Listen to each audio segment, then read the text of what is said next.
Well, hello everyone. 160 billion lives. That is the price of a Federation mistake. In the season finale of Starfleet Academy, the Rubincon wasn't just a line crossed; it was a trial that proved our heroes might be fighting for the wrong side. The psychological stakes: Braka didn't just build a weapon; he built a mirror. He's forcing us to ask: is the Federation a beacon of hope, or a cold machine that chooses who lives and who starves based on a resource chart? Today, we're discussing the psychological collapse of the Athena's crew. The character tease, we're breaking down Caleb Mears' impossible choice, the doctor's digital sacrifice, and the haunting truth behind Caleb Mears' mother's past. Was the suicide run a move of bravery or total desperation? The galaxy just changed forever. Let's get into the Starfleet Academy finale. You're watching us live, so let's dive in. Oh yeah, today's title, which was kind of hard. Like I wanted to say Rubicon so much, and Rubincon, it just doesn't roll off the tongue. It does not. It does not at all.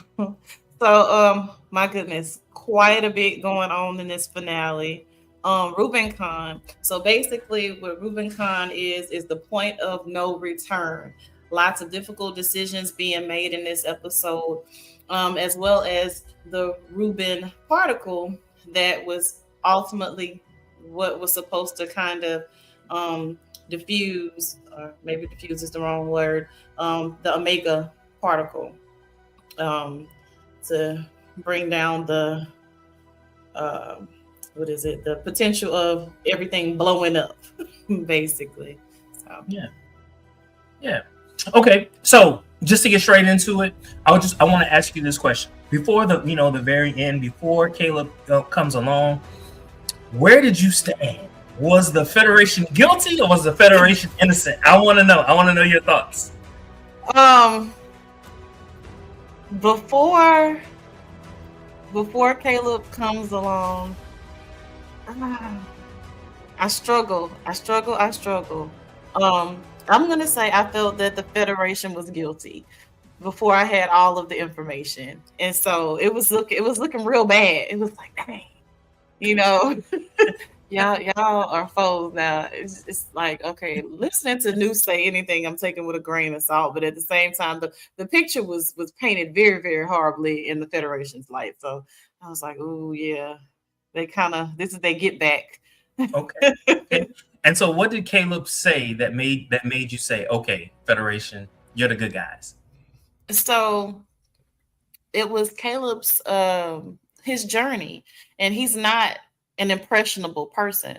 One, life being his teacher initially, all the things that he's seen and experienced, that whole character development and growth, and for him to be able to just kind of tie all the pieces together and say, wait a minute, you know, finding family and friendship, and even with Nala, with in the beginning how things were, and we could basically cut her head off for what she did to me and my mom. I can see her heart. I can see her passion. I see it every day. There's no way that these people are faking this every day. They really are a beacon of hope and of light, and so more so than they are damaging. And so for him to be able to say that the person that trusted absolutely no one and basically just had a unilateral view of everything, to say, hey, in not in so uncertain many uncertain terms, these are the good guys, Mm, and so they're faced with impossible decisions every day, and I know it because I've seen it, and they've mm, made me better. So I was like, okay, Caleb, and mhm. he looked good while he was saying it. So Okay, okay, okay. Speaking of trust, at the start of the season, Caleb was told by his mother, "Don't trust them." By the finale, based on what you said, he is successfully managing antimatter flow rates to save the ship. What was the psychological turning point that made him stop fighting the uniform and start fighting for his team?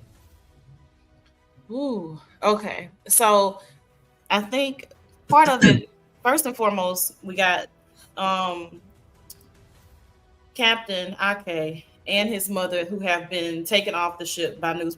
Braka, right? So we have that going on. I just got my mom back, but she's been taken away. In the midst of all of that, there's the potential of trying to just save the two of them or saving trillions. And I was glad that Genesis kind of spoke to that. So rather than him just continue and really pretty much go on a suicide mission, he listened to reason.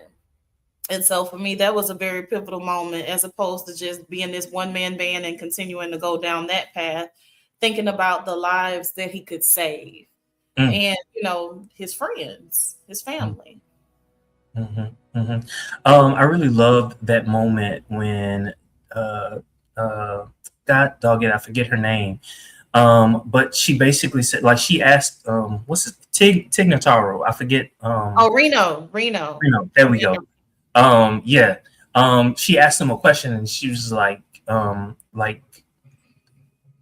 oh shoot, I forgot the question. But basically, he decided he wanted to save his friends, and she was just like, that's it right there. Like at the beginning of the season, or the beginning of the school year, I asked you this question. Yes, who are you? And you couldn't answer it, but guess what? I have the answer now. Yes. This is and can I say that I love seeing some Laura Thought on screen. I do. I'm not gonna lie.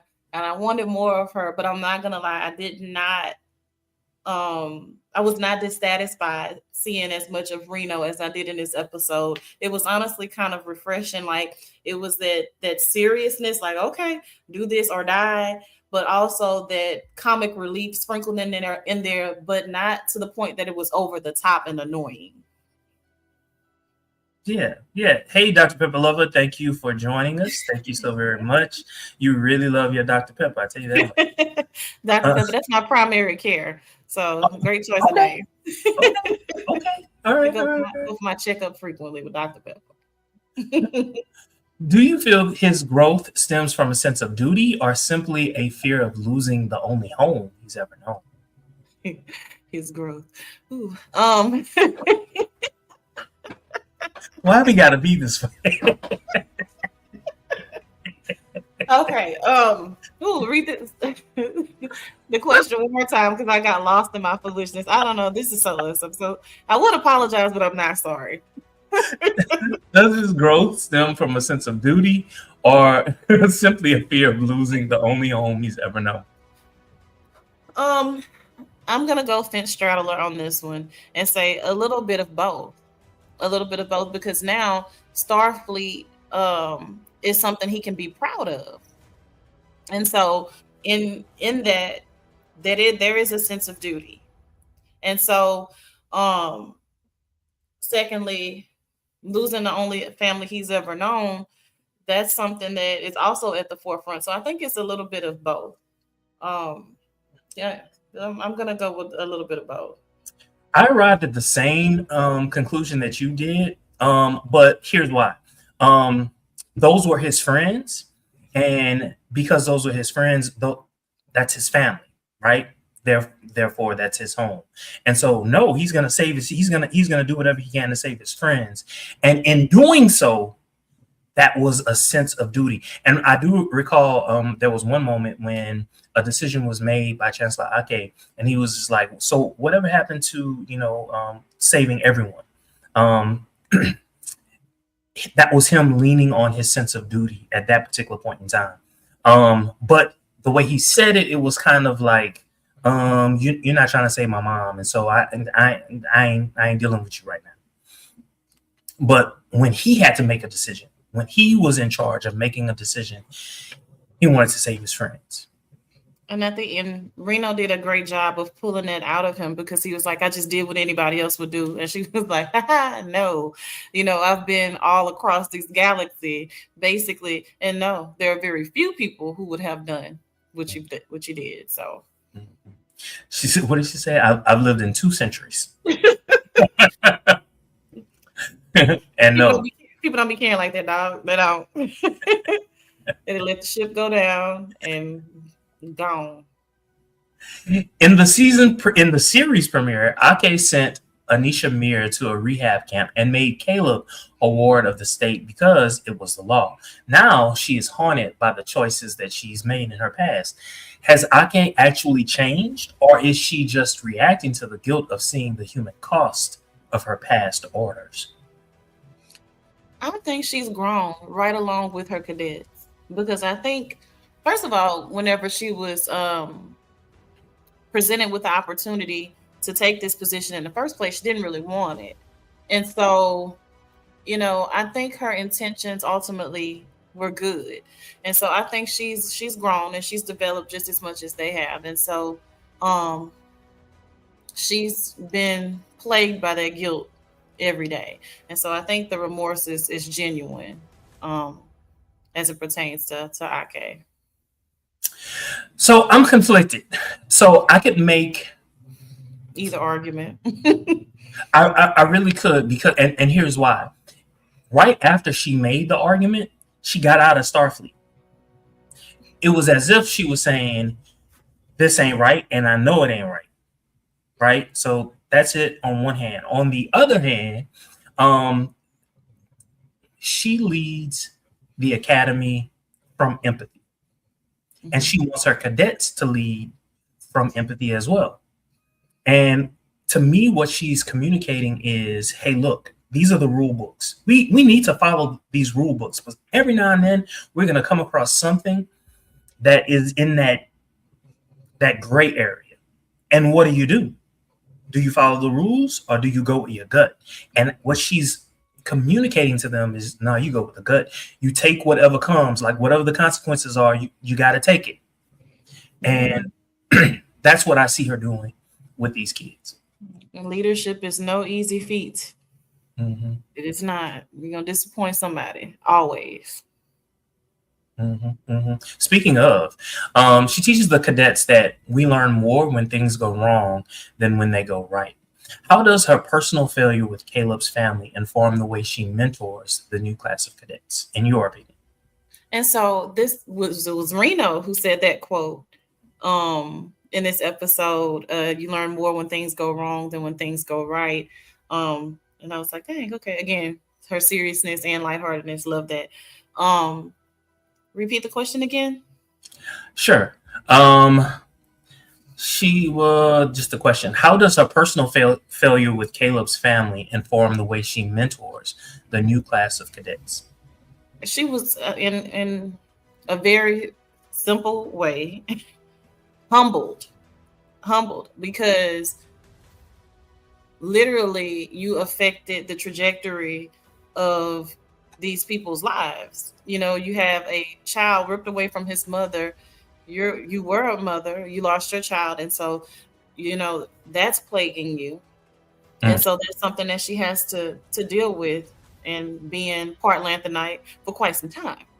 Yeah. And so even with the resolve at the end, I don't doubt that she'll still be processing these things a little bit further down the road. And so had things not fallen to pieces with Anisha and Mir, Caleb Mir, she may not have grown or even become the leader that she is.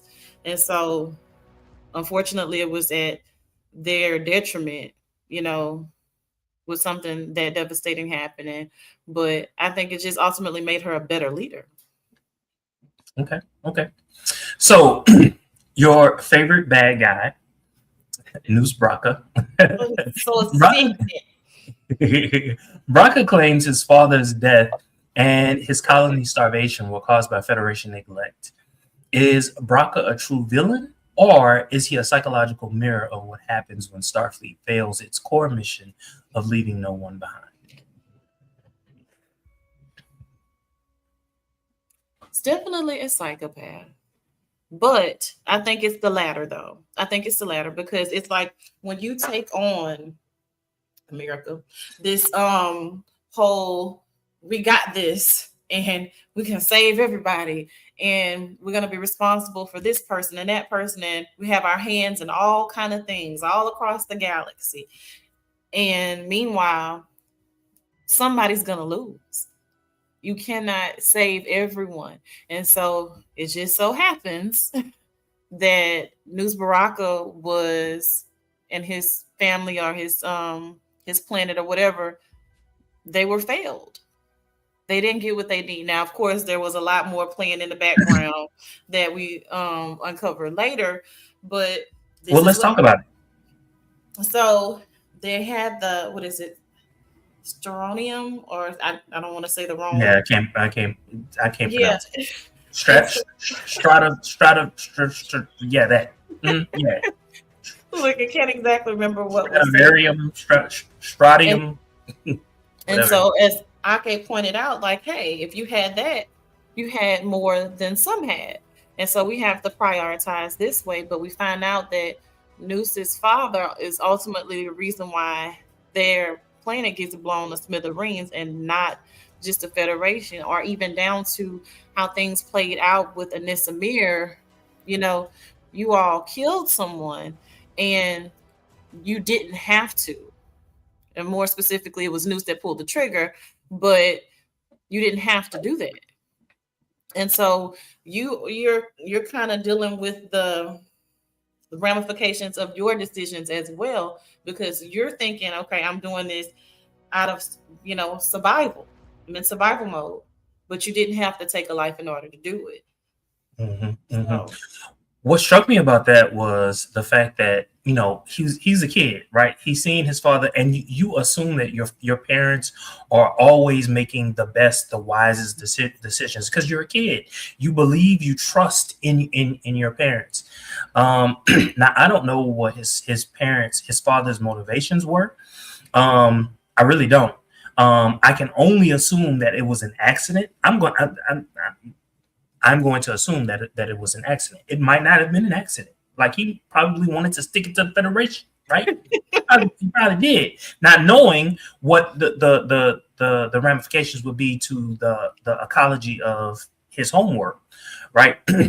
And so that happens, and in the mind of a kid, you blame the Federation, and you have gone on this manhunt, this vengeance. this could have been just as easily as almost parallel to Caleb, right? Just on And the extreme side of it.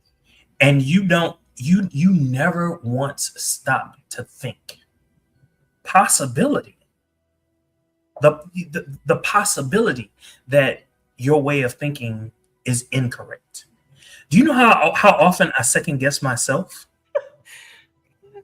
That's because you're wise. But I would venture to say that, and I could be 100% wrong, that there are many people who process just like News Baraka, one-sided. I'm only looking at it this way.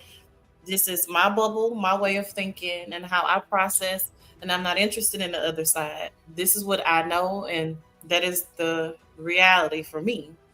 So there's not room for anything else, which is, not a very wise way of thinking, because you miss a lot of different vantage points. So true. So true.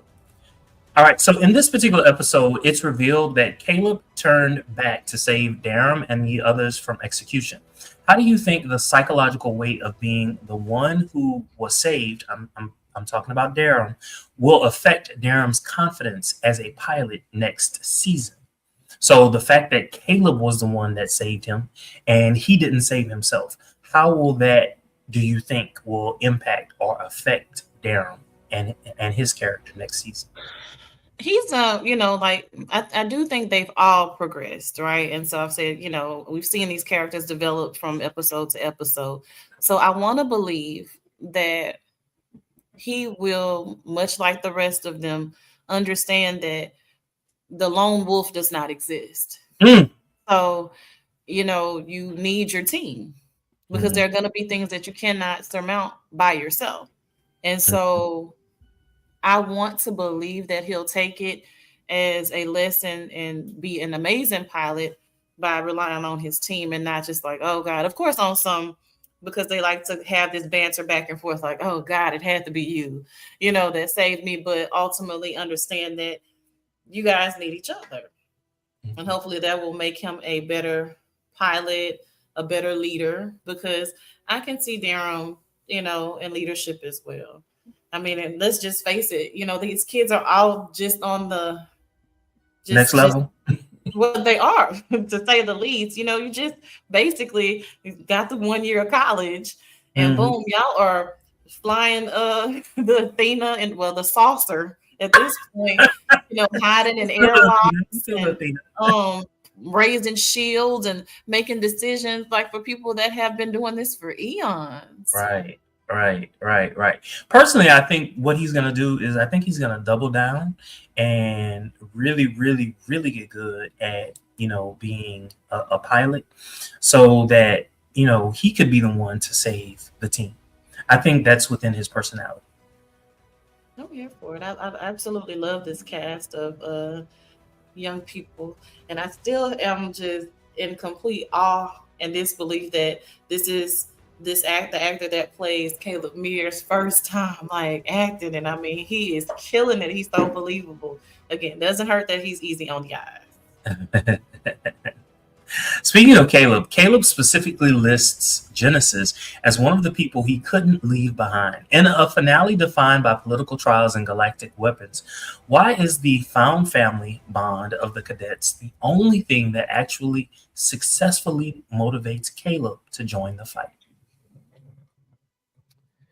It wasn't forced on him. It was not forced on him. And so his whole existence has been just serendipitous, happenstances, chaos, drama, hurt, and so all the anger that he's been harboring, he actually had a choice to befriend them.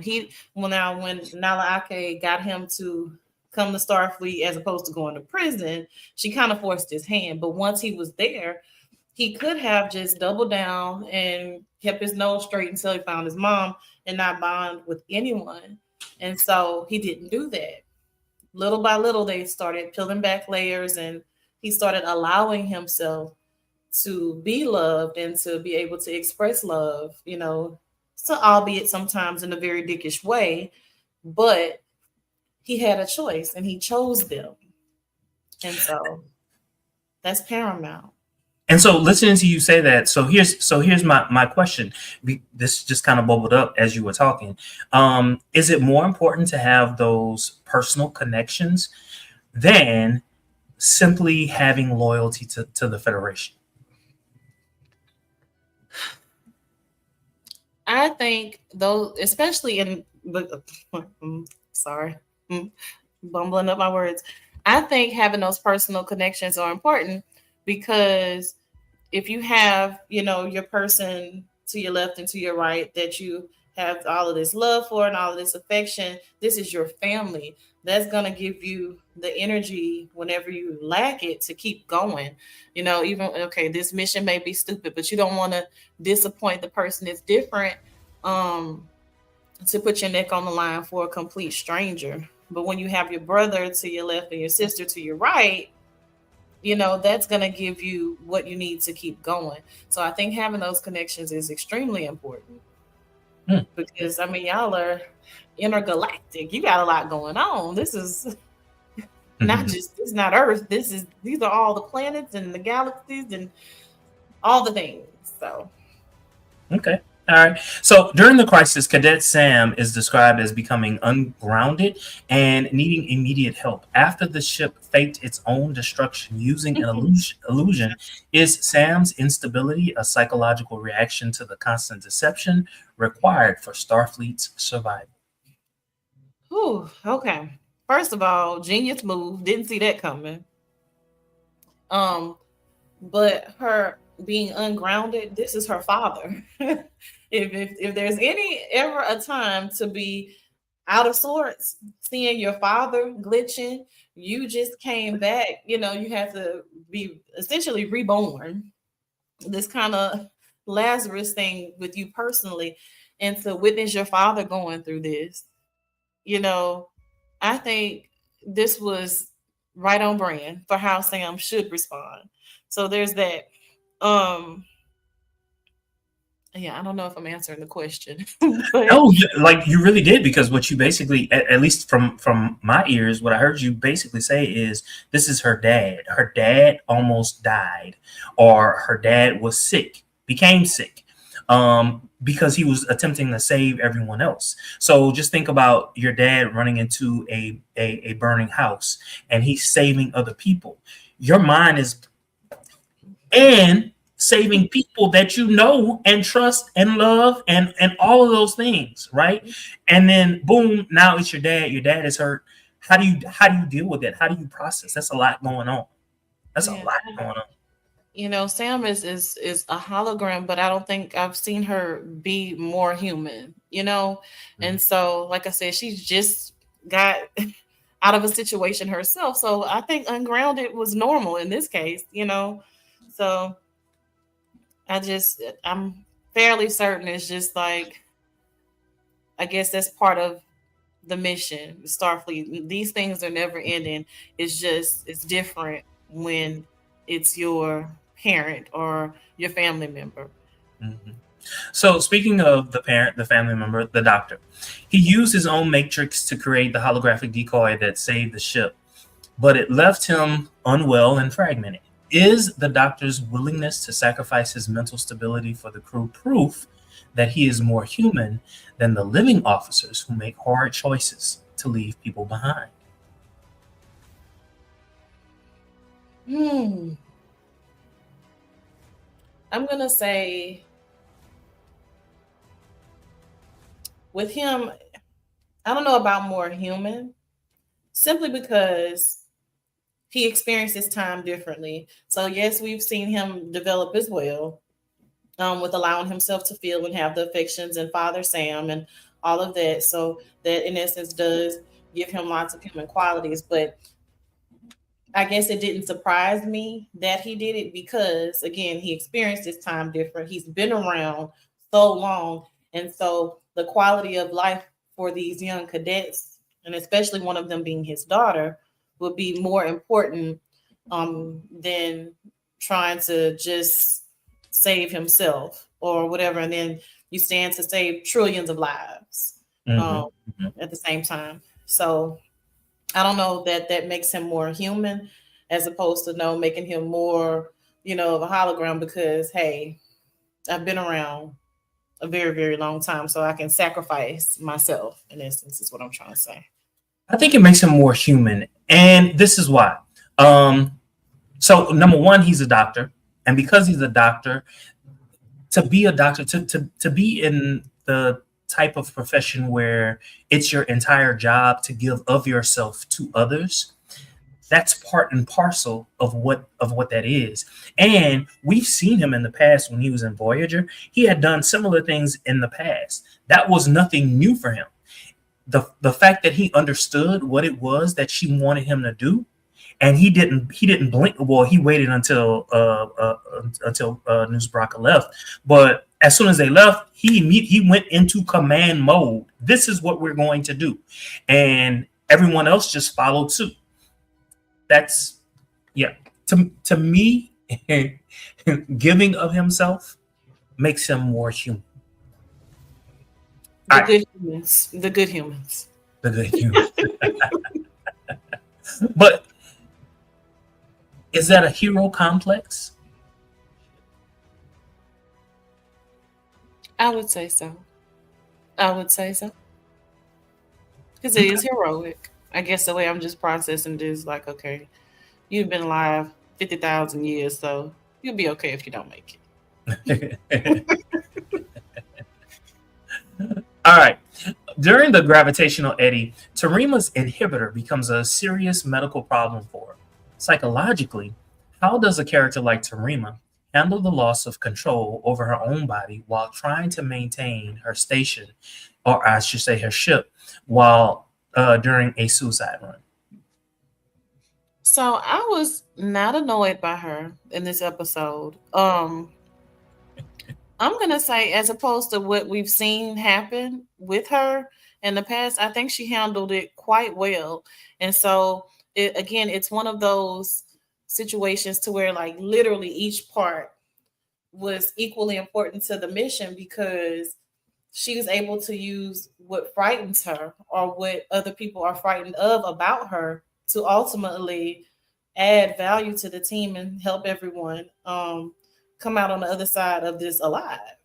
And so I think she handled it well as opposed to freaking out because let's be honest, she hasn't even been back that long, you know, before after mind melding the people and then ultimately getting stuck in a different college than the one she was in before. And so I think she actually did a great job with managing the many things that were going on at the time. Like, okay, I'm trying to connect to Anissa. Um, you know, like you say, manning her station.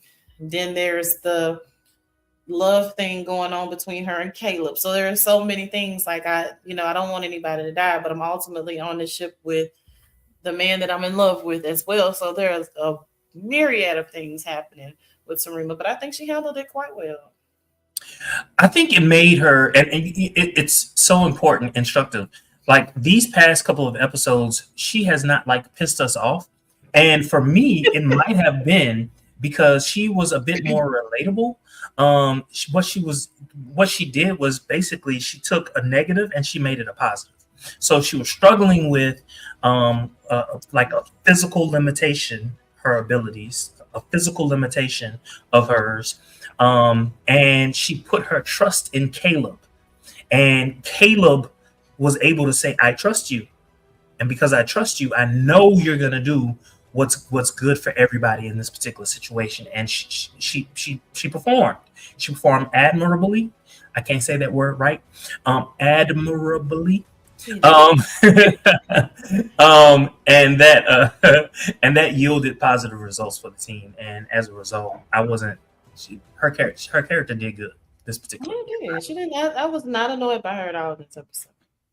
Okay, so we've been talking about other characters. We want to talk about your favorite of the main cast, Jaden.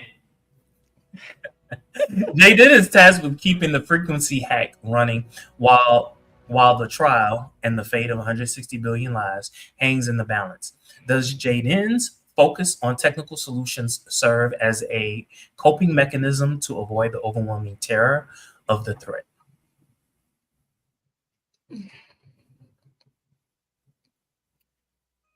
I think it does.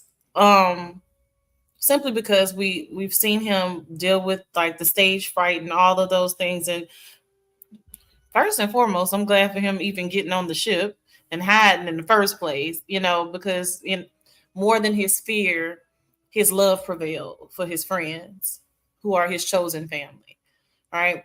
And so I'm glad that they did give him something technical to focus on. I do think that was extremely helpful for him. Not only that, the other piece of him being Reno put him over medical.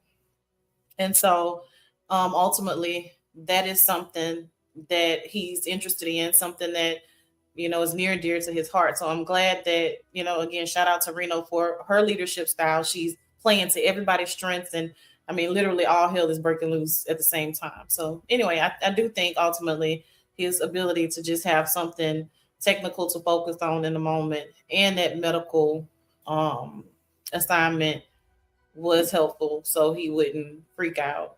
So it was the last thing that you said. That's what I was thinking like the entire time. It was like the ability to compartmentalize. So he's trying to be a doctor, right? He's not in his mind, he's not thinking about being in these battles. He's thinking about saving lives. But he's being put in this particular position. And so, dang, if I can just take myself out of this situation that's going on over here, I'm simply going to focus on the task in hand, and I'm going to focus on the man. I want to get this right because I want to be part of this team. I'm going to get it right. You know what I'm saying? Like, that's just... And what was it he said to Caleb? It was a quote, and he says it in Klingon. A friend never lets a friend go into battle alone, or something like that. I was like, oh, look at my little Klingon. Getting his Klingon. Love it. All right, so let's talk about the season as a whole. What are your thoughts about this season? Season 1. Um, um,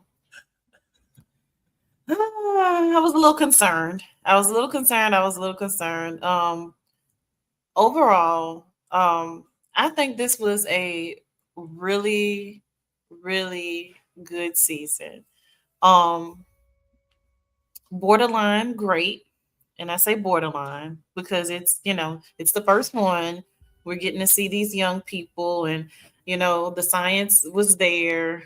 um Not initially, not as many threats. Some of it kind of started off a little silly initially, but then when we got into some of these later episodes, it was like, okay, all right, this is Star Trek. Here we are, at least in my neophyte mind.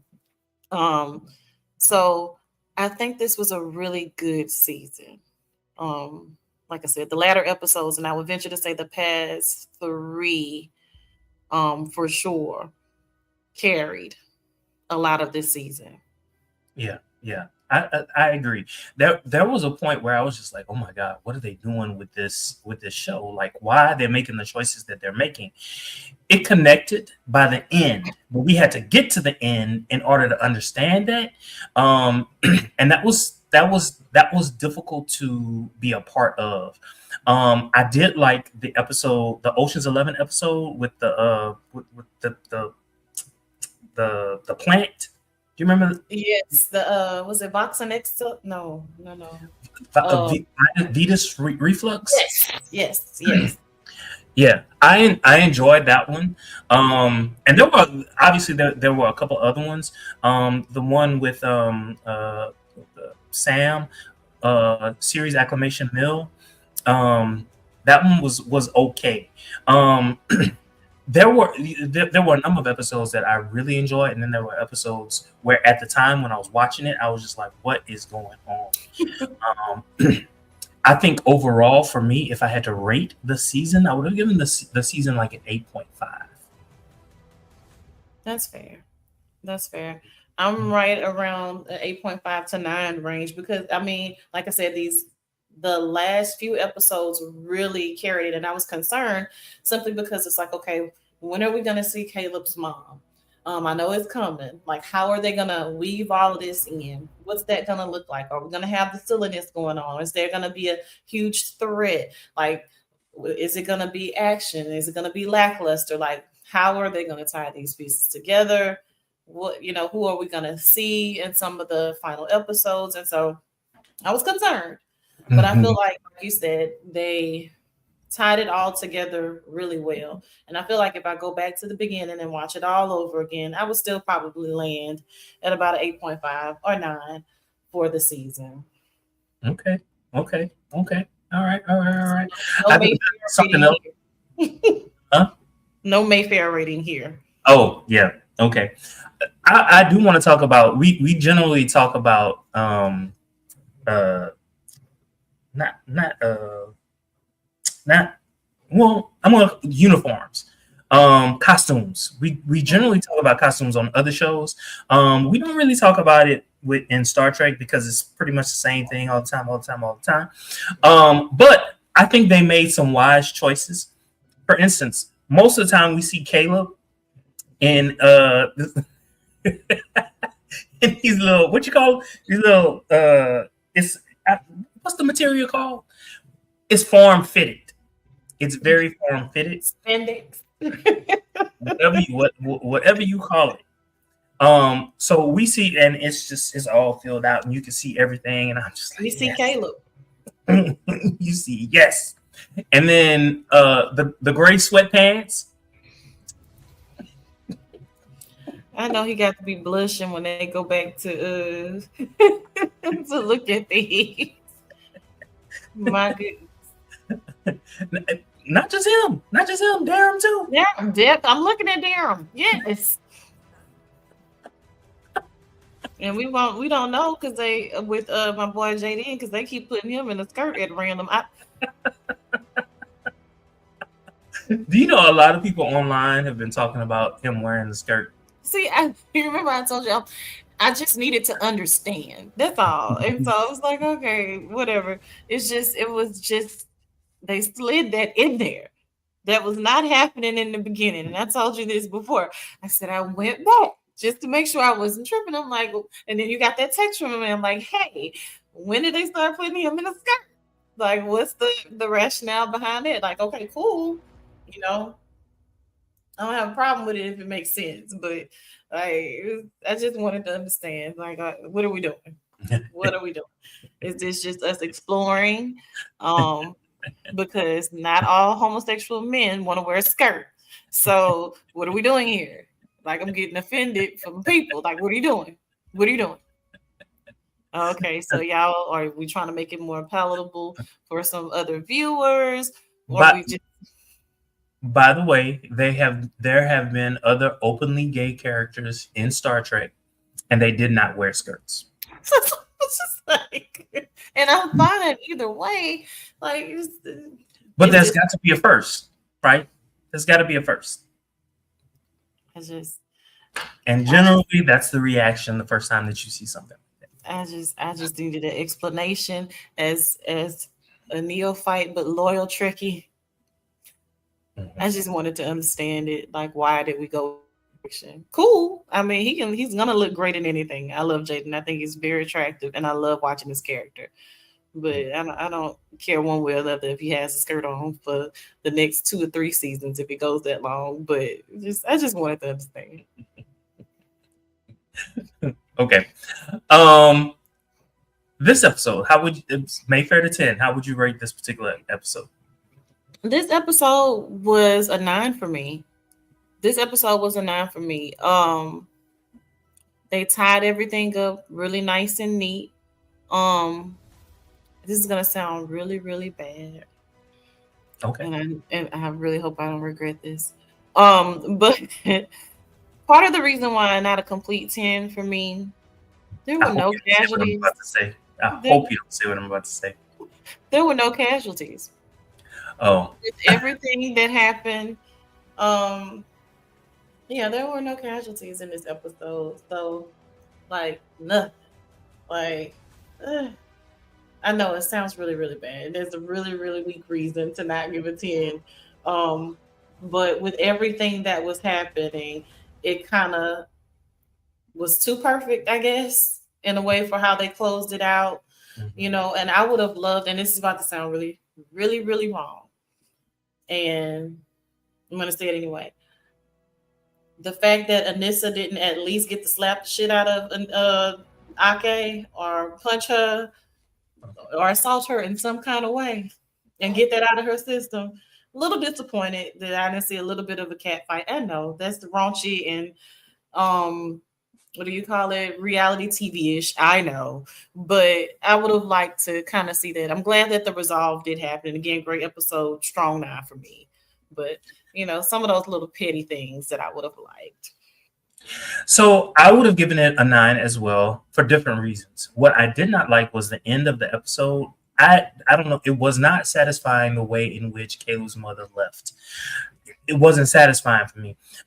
It was kind of like, okay, I met you, son. Now I'm leaving, and you're going to continue to do what you want to do, and we're not going to form a relationship. I'm going to go out into this great big galaxy, specifically Earth, and I'm going to leave you alone. And no! It was lackluster. My son, and I have not seen you in 20 years, pretty much. And we're not going to form an adult relationship. Nothing. We're not going to make up for all of this lost time. Caleb is just going to continue to do Starfleet. No, that makes no sense to me. That makes no sense to me at all. It was. I would agree. Completely lackluster with the buildup that we were doing to have the resolution in that way. I agree with you completely. Okay. All right. Is there anything else that we have not covered that you want to talk about? I think we pretty much covered it all. I'm interested to see how things are going to play out for season 2 and what direction they're going to go in. I'm really hoping, because we got 3 seasons out of Strange New Worlds. Mm-hmm. I'm really hoping that they continue to make it better and not flatline like they did with Strange New Worlds, with some of those episodes. So I'm just excited for the next season. Who do you want to see more from? From Starfleet Academy. I want to see more Laura. I want to see more Laura. I want to see more Laura. Definitely got to see more Laura. Love me some Laura. And I love the fact that her and Reno were holding hands like low key and walking. And I'm like, y'all the two hardest people walking and y'all holding hands. And Laura still kind of got this military stance that she holding her hand. So yes, more Laura. Definitely more Caleb and more Caleb. Love to see more of that. And of course, my Jaden. I love my Jaden. I don't know. It's just I genuinely like this cast. You know, like I said, Tarima didn't get on my nerves as much. If they write her out, then I wouldn't be upset. Interested to see where they're gonna take Genesis. Of course, love Sam. I'm interested to see how full circle things are going to come with her new programming and everything, like how that's going to play out, because she's already been very different. So I'm really interested. I know I couldn't just pick one person. I'm sorry. It's just, yeah. I love this cast. I love this cast. And I wonder if they're going to get Kelrick back from the War College. Kelrick from the War College. Oh, I'm certain he's going to be back. Who I want to see more of or from. So I want to see more Tignataro. God dog it. What is her name? Commander. Oh, Reno. Yeah. I want to see more of her. I want to see more Laura. Right. Those two, they make me laugh. I love to laugh. Make me laugh. Okay. Make me laugh. It's the dry humor. I love the dry humor. It works. I want to see more Darren. I think that there is a story to tell from him that we're not yet getting on a lot of different levels, right? And I want to be able to see that. Plus, he's good eye candy. Come on, give it to me. He's very attractive. Very attractive. Now, this is like a difficult thing for me to say. I want to see more Chancellor Ake. And what I mean by that is not her just giving lines, but I want to know more about her character. She's lived hundreds of years. Give us some of that. Right? Why can't we see some of that? Right? I would love to see some of that like play itself out. Her, having to leave for a minute and going, I don't know, to some planet where she did some operation that she was part of, and she's got to go, and she decides that she wants to take one or two of the cadets with her because they're really good at doing X. And so we see that, and like I would love to see that kind of stuff, play itself out. And they didn't actually show what happened to her son, so that's a great point if they kind of tell some of her backstory or follow her along. And what I didn't mention was I do like how when the credits rolled, they kind of showed like everybody's little picture in class of whatever. I thought that was really cute for it being the Starfleet Academy and yada yada. I'm sorry, I didn't mean to cut you off. No. I thought that was nice as well. I think that I would like to see characters from Discovery. It's a show that you haven't watched, I don't think, right? You haven't watched Discovery. I would like to see some characters from Discovery, because I just want to I want to know what they're doing. I want to understand what has changed, because not all characters are gonna stay part of that one ship. They're gonna go off and they're gonna do other things. And I want to keep that tie-in with the franchise. You know what I'm saying? I think there are a lot of different things that I would like to see in season 2. Yeah. All right. I enjoyed this thoroughly. Like I said, I'm excited the next season, and so hopefully they'll bring back all of these characters that we've fallen in love with. And so yeah. All right. Well, thank you all so very much for watching us. Don't forget to like, comment, subscribe, and share on all your social media. Until next time, live long and prosper, my loves.